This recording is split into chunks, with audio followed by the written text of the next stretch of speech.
The redacted version of special counsel Robert Mueller's report into Russian interference in the 2016 U.S. election has resolved nothing.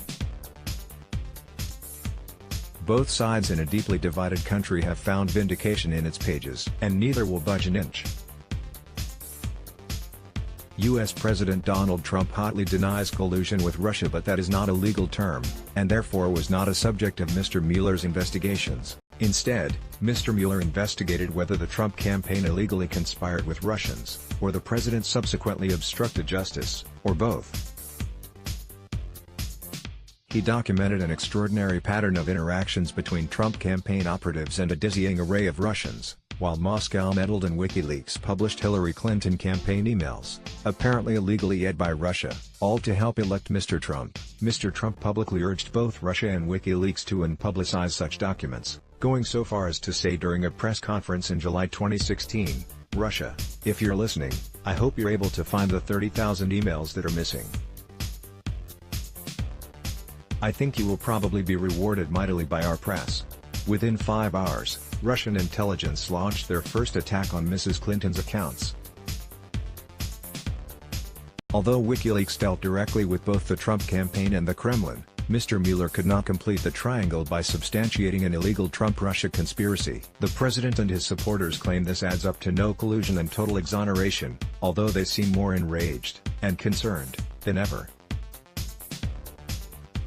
Nonetheless, the report lays bare how Mr. Trump repeatedly lied, and ordered officials to lie, to mislead investigators and tried to derail probes with other actions, such as firing FBI Director James Comey. The White House narrative has become bewilderingly self-contradictory. Mr. Trump continues to denounce the investigation as a witch hunt, fuming that the crazy Mueller report was written by 18 angry Democrat Trump haters while simultaneously citing it as a vindication. That makes no sense, but his supporters won't notice or care. If there was no unlawful collaboration, it wasn't for lack of trying by campaign officials such as Donald Trump Jr. He welcomed an apparent offer of dirt on Mrs. Clinton from Russian operatives by gushing, "I love it," and arranging a meeting. The Mueller report doesn't explain why there were so many Trump-Russian contacts, why the president and his associates persistently lied about them, or why he takes a strangely deferential attitude towards Russian President Vladimir Putin. Those perturbing questions remain unanswered. Attorney General William Barr exonerated Mr. Trump in part because of his controversial belief that U.S. presidents cannot commit obstruction while exercising their constitutionally mandated functions, such as firing officials or directing investigations. He thinks only extra-constitutional malfeasance such as suborning perjury or ordering destruction of evidence could amount to obstruction. In a 4-page summary released on March 24, Mr. Barr misrepresented the report as exculpatory. He distorted its findings and quoted passages out of context, sometimes even inverting their original meanings.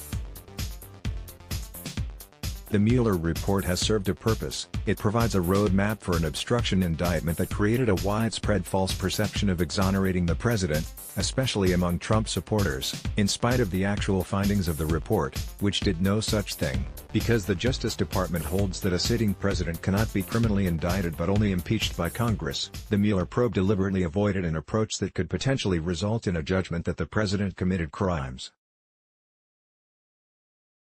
Mr. Mueller said he did not make a traditional prosecutorial judgment on whether there was obstruction because of the applicable legal standards, that is to say, since Mr. Trump could not be indicted, his options even on his conclusions were limited.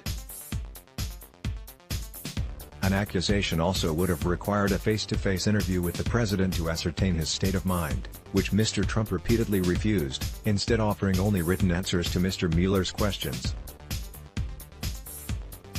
The investigator did not subpoena him because of the substantial delay that would have entailed, which seems a terrible mistake. Even so, he writes that he could not conclude that the president clearly did not commit obstruction of justice, but the Mueller report has served a purpose. It provides a roadmap for an obstruction indictment. It invites Congress, which is authorized to sit in judgment of a president, to investigate and, if necessary, impeach and try Mr. Trump, and it strongly hints that, because of this investigation, he could be criminally indicted for obstruction after leaving office.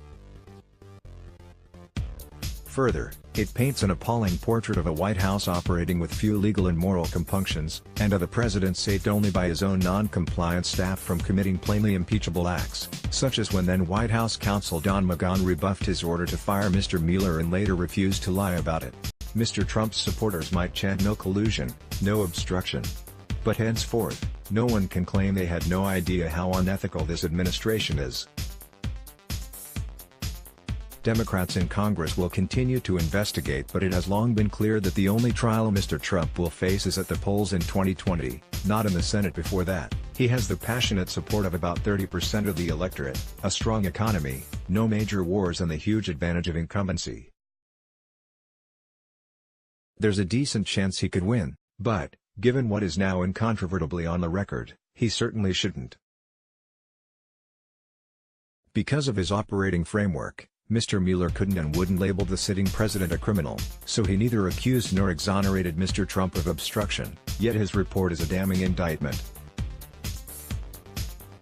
Are the standards for presidential conduct now merely defined